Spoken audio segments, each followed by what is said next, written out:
I'm not doing nothing, man. Not the car. No, don't grab me now.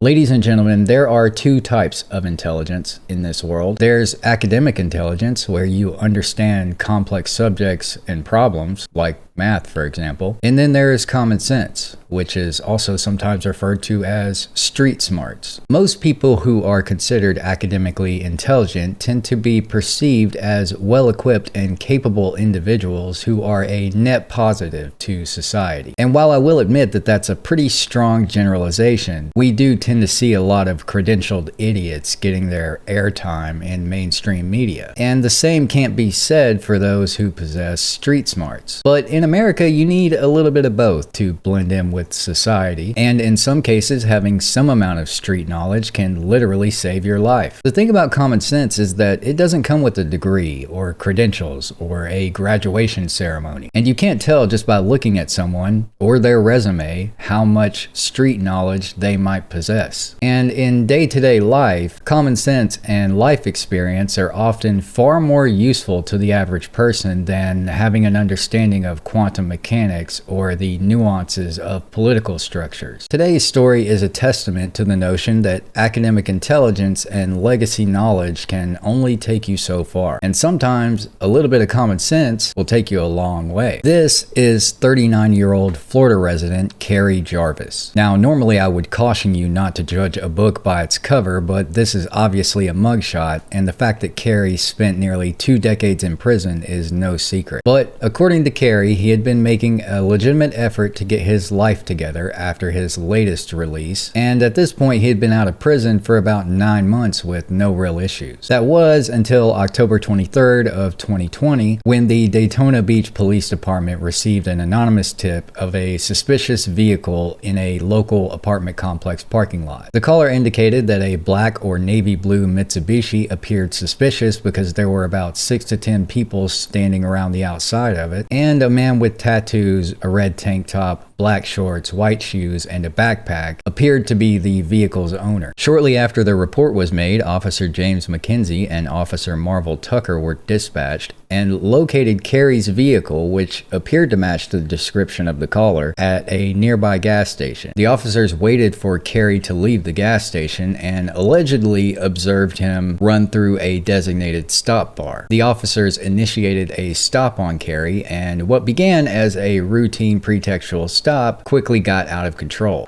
Where's that? The apartment right there. Where I stay at? Yes, sir. 208. Sarah, you got Sarah, you got Collins, and you got Dawn. Anything you need to worry about? No.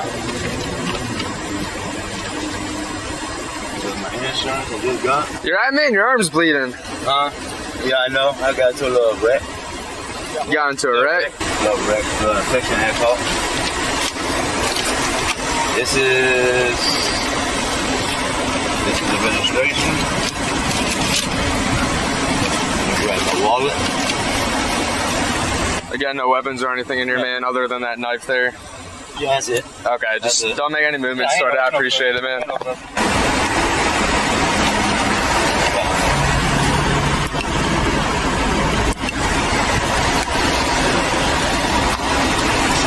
Also? Yes, sir. Who are you visiting over there? Dawn and Colin, the owner of the house. Which apartment was it? 208. Yes, sir. Sit tight. Yes, sir. Yeah, I've been staying out of trouble. I don't want no problems. I'm working, doing what I'm supposed to be doing. When's the last time you got in trouble? Actually, I went to jail when I first got out of prison. And then, they dropped the charge because it wasn't mine anyway. When'd you get out of prison? 9 months ago. 9 months ago? What'd you serve time for? Selling drugs? What kind of drugs? What kind of drugs? Crack. Crack? That's when I was young, though. Okay. How long did you do? 6 years. 6 years for crack? I got you. Before that, I did 13 years, though. So you've done what? A total of 19 years? All for narcotics? But I done did. I finished my parole, everything's been out, working. I'm a saute chef at Bubba Gum. You work at Bubba Gums? What'd you do there? Saute chef. Saute chef? Very nice. got 2 kids. That's bad. I'm 40 years old now. I'm over that shit. I just hate that I still gotta wear all this shit here and look like I get fucking stereotyped, man. It's just me though. It's my look. That's all it is. I just bought this. My license is good. I paid all my court costs. I paid everything. I've been working, saving my money. Okay. I just finally my license is legit finally. I ain't got, you know what I'm saying? Finally clean. I got insurance on my car. I just bought the car from the car lot. I'm good. I'm staying out of trouble. I got my baby mama down my neck, but you know that's Yeah. And again, there's no weapons, nothing listed in the vehicle, man. Okay. that's how it is. I got you. Yes, sir. Yeah, all my stuff. Or something? Yeah, that's my old lady. Can't do her stuff anymore. I'm trying to do the right thing. I'm trying to drive it down. One today. Thank you, sir. You got anything like here that I need to worry about? No, sir. Officer's car? No, sir. No. Officer's car? No, sir. For what? I didn't do nothing wrong with you, sir. Just asking. You gotta ask. No, I'm good. I'm good. No. I'm good. This is bad. Nothing. Huh? I ain't do what I'm saying. I ain't do nothing wrong with you. So, Well, you did violate traffic. I'm saying, you give it a warning. I'm saying, I'm saying, no. I'm going to go that. I'm trying to get somebody to do something right now. What you trying to go do? Huh? What you trying to do? I'm trying to take care of what I got to take so I can find some mistakes. So I can get away from my match. So, we did nothing wrong. So you said we can't search the car? Okay. What? I didn't do nothing wrong with your sister. Okay. Well, here's the thing. While my partner was behind you and prior to activating his lights and sirens, he observed furtive movements, which is movements into certain areas. So we're gonna check where those movements were and only where those movements were, okay? You step out of the vehicle, please.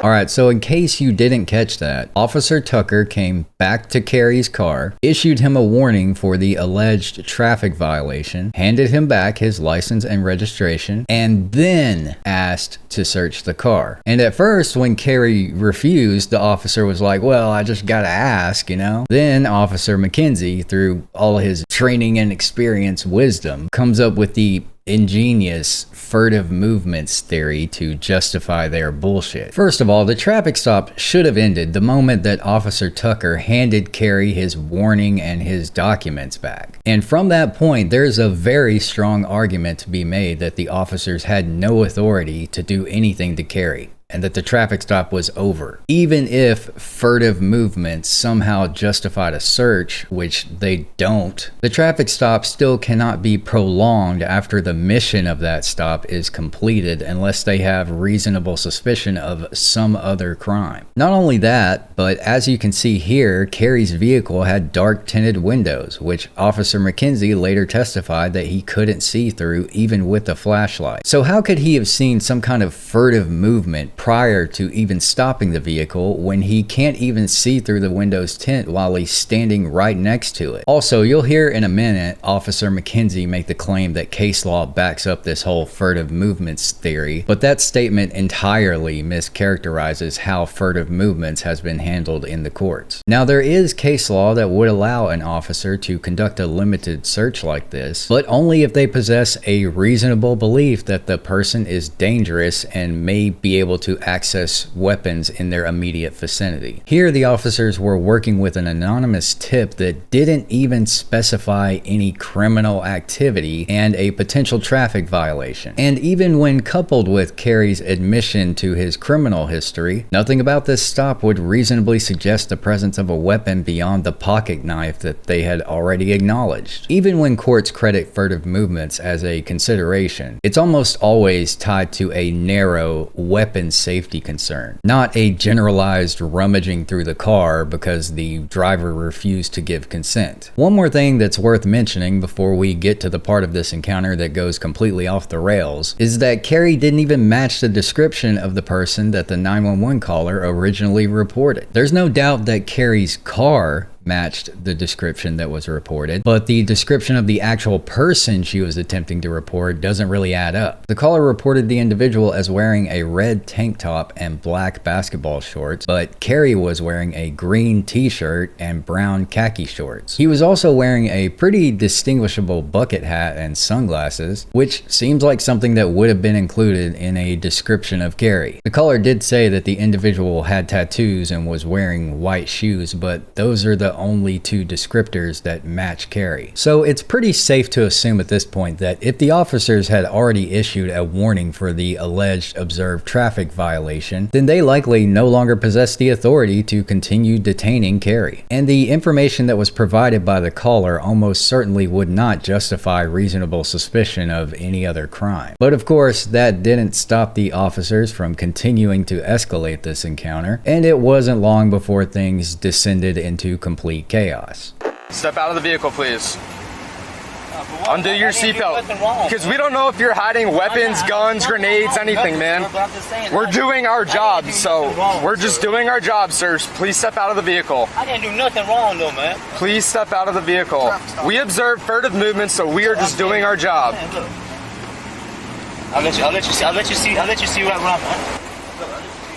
Got no drugs on me. Look, you search my pocket. I'm just saying. You search my pocket.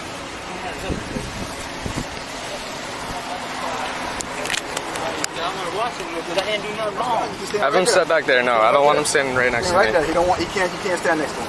For what? I'm right saying. there. No, man, because this is bullshit, man. I want to talk to somebody, man, because this is bullshit, Okay. man. I didn't do nothing wrong, man. You're gonna make it worse. I'm saying I didn't do nothing wrong to y'all, man. I don't have nothing in here. I had my seatbelt on, I had everything, y'all harassing me. I know, but when we observe someone making furtive It makes no movements, sense. I sit up in my arm the whole time, sir. when we observe furtive movements, Y'all don't treat me like that, man. case law backs it up where we can search where that was, because we don't know if you're hiding weapons, trying to access a weapon. Look, come on, I don't have. And if there's nothing there, there's nothing there, man. Then you go on your way. That's it. As simple as that. Somebody, man. No, you No, can't search my car, man. Get out of the car. No, that's bullshit, Get out of the car. man. No, that's Get out of the bullshit. No, car. I'm not doing Get out of the nothing, car. man. No, don't grab me now. You're about to go to jail. Don't grab me, man. Get out of the car. Come on, don't do me like that, man. Get out of the car. I want to talk to somebody, man. Get out of the car. You Hey, can y'all talk to see them when they this get shit, here. man? Get out. Hey, Get out. y'all see this bullshit, man? Man, come on, man. Don't do it, man. Y'all, man.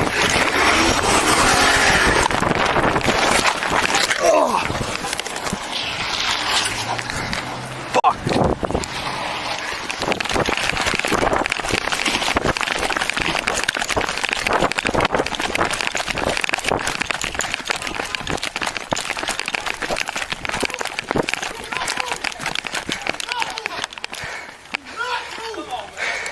5-7 Central, car 112F. We got ag bad LEO. Central Units Merge traffic throughout 57 Agbat LEO. That car signal 4 at the end of. Kill me, bro. You trying to fucking kill me, bro. I didn't do nothing wrong, man. Get him. That was on Alpha 57 Get him. Bevel Angela. Bullshit, dog. 5-7, get him. Bevel and Palmetto, signal 4, drive at gunpoint. Bro, you did that shit, bro. Fucking pull out, cut out of the water now. Bro, you did that shit, bro. That's fucked up, man. Put guns on. Put on. That is fucked up. Y'all doing that to me, I'll go get him. Now this is where the part of the common sense discussion of this episode is gonna happen, because there may be a legitimate reason why Carey is accusing the officers of trying to kill him here. First, I want you to take a look at the footage of Carey taking off in slow motion. As you can see, by the time Carey's foot is fully depressing the accelerator, both of the officers appear completely outside the vehicle, with their only attachment to it being their hold on Carey. As Carey begins accelerating, Officer McKenzie latches onto the door, and we can see Officer Tucker fully inside the vehicle as McKenzie is falling off. In Carey's original lawsuit, he alleges that after McKenzie fell off the car, Officer Tucker snatched the steering wheel. This caused the car to veer left and crash into a tree, which ejected Carey from the vehicle and rendered him temporarily unconscious. So I think that's why he's asking Officer Tucker why he tried to kill him, and if that's true, I can understand why he's saying that. Now, I don't know if they're training officers to latch onto a suspect's car as they're attempting to drive away from a traffic stop, but that sounds much less safe than just backing off and engaging in a legitimate pursuit. And by no means am I attempting to justify Carey's decision making here. This isn't the part where he outplayed the officers, and driving away was just a really fucking stupid thing to do. But jumping into a fleeing suspect's vehicle when you don't even have reasonable suspicion of a crime demonstrates a complete lack of both common sense and academic intelligence. Alright. I'll go get him. Okay. That is fucking crazy, man. Y'all did that shit to me, man. No, you did it to yourself. Man, you did that to me, man. Get up. No, I want somebody here, man. You trying to kill me, bro. Yeah, you trying to kill me, man. No, you trying to kill me, bro. You trying to kill me, bro. Hey, everybody, look at this shit. Everybody, look at this shit. Stop resisting. Look at everybody. Stop resisting. Everybody, look at that shit. I ain't do nothing wrong, man. I ain't do nothing wrong, man. I ain't do nothing wrong. Hey, we're taking him into custody now. Stand by. Bro, why y'all did this shit to me, man? Look at this shit, y'all. Ah! Ah! 10:15, clearly here.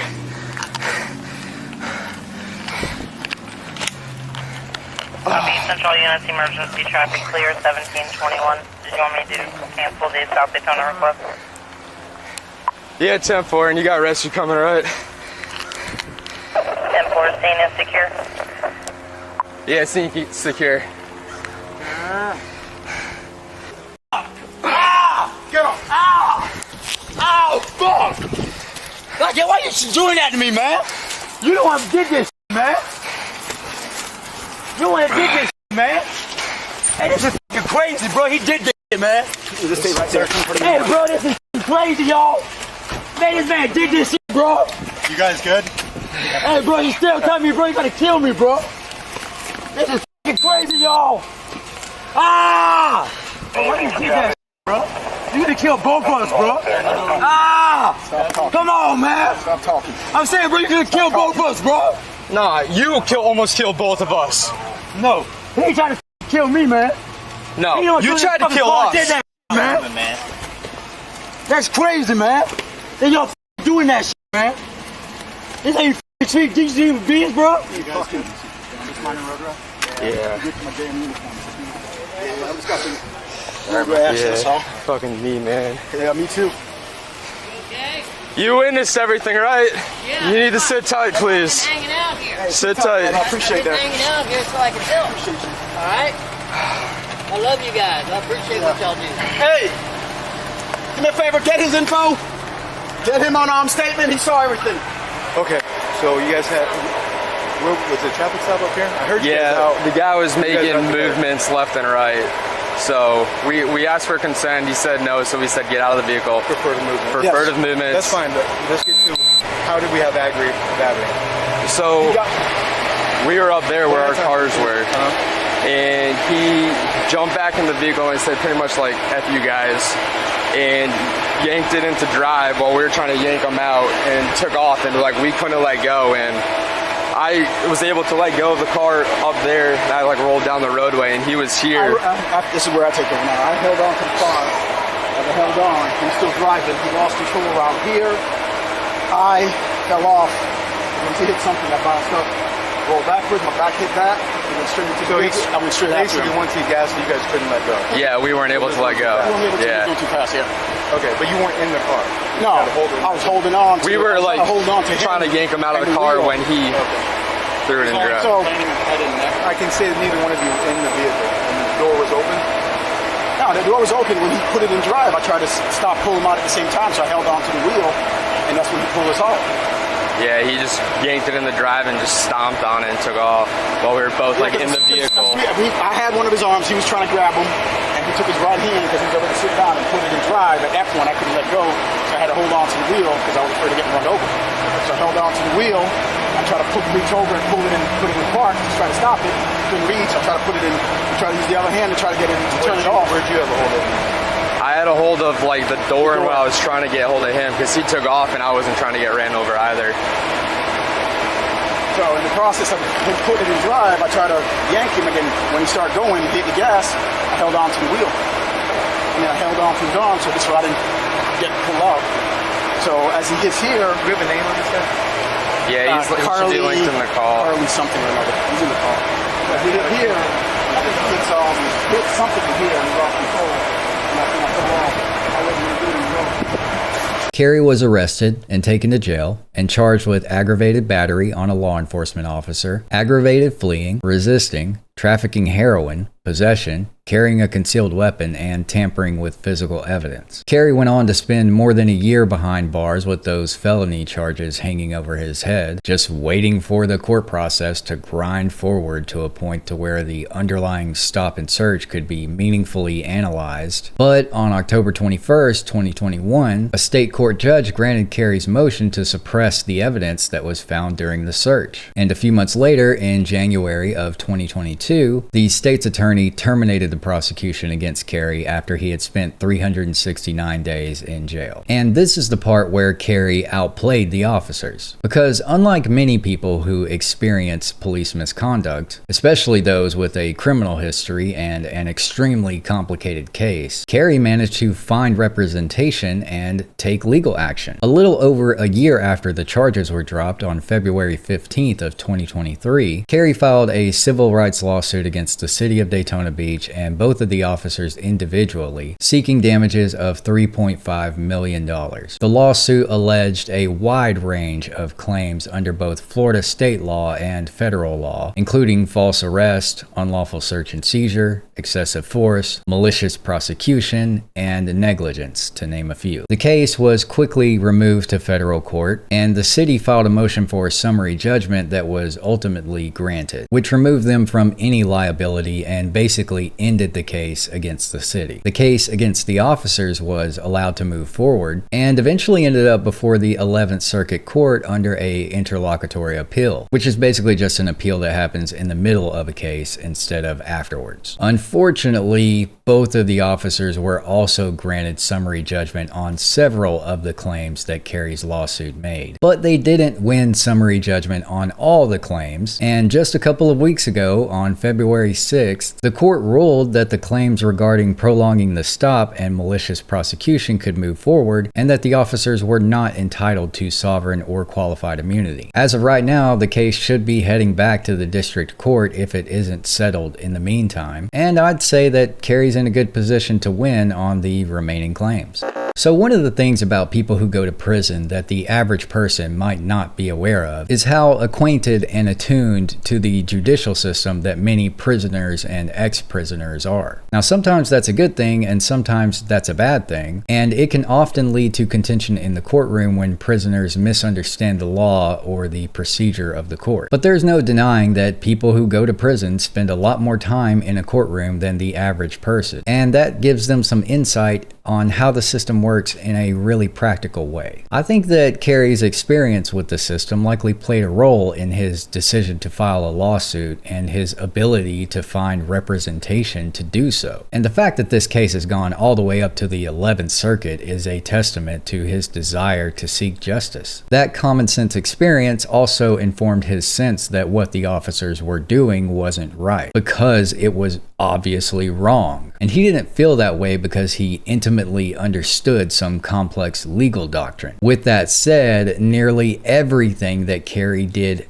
during the encounter lacked both common sense and academic intelligence. I can preach all day about his prison experience informing his legal decision-making after the encounter, but the fact remains that he resisted arrest, drove off with officers hanging on his car, and never invoked his right to remain silent. Look, I don't like it, you probably don't like it, but the only real solution in a situation like this is to comply with the demands of the officers, whether you believe them to be lawful or not, and then challenge their actions later in court. Carey didn't have to drive off or resist in any way to make the same claims that ultimately survived the scrutiny of the courts. And there's pretty much no scenario where doing what Carey did would be helpful to anyone's case. But we can't just look past the fact that these officers decided to grab onto a moving vehicle that they were not in the path of, and then later claim to do it to avoid being ran over. Not only is this just a clearly stupid thing to do in this situation, but I just straight up don't buy the "I was worried about getting ran over" bullshit. And if the allegation about Officer Tucker grabbing the wheel is true, then that makes this whole situation even more ridiculous. It is important to mention that when the 11th Circuit reviewed this case, they didn't mention anything about Officer Tucker grabbing the steering wheel. And this is simply an allegation on Carey's behalf. But I'm pretty sure they didn't mention it because the excessive force claim was dismissed in summary judgment. incident, and that wasn't really within the scope of what the court was actually reviewing. But it is important to mention that this isn't necessarily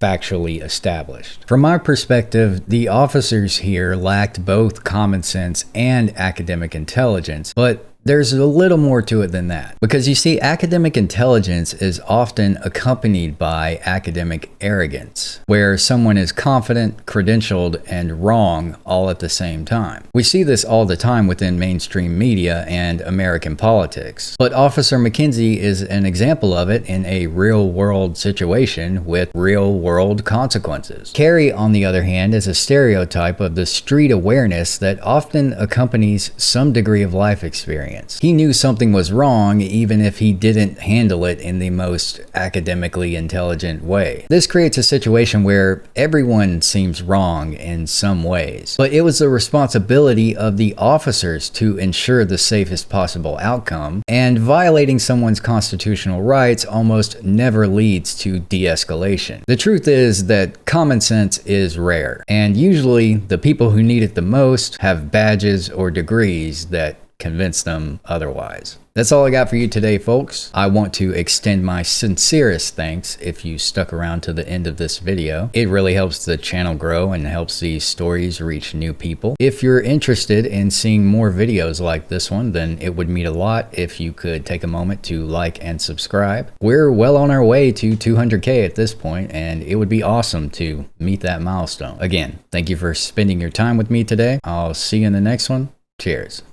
Welcome to the Step Back Drill for common sense, impaired officers. Rather than standing directly in front of a moving vehicle, this drill encourages officers to move their dumbass out of the way.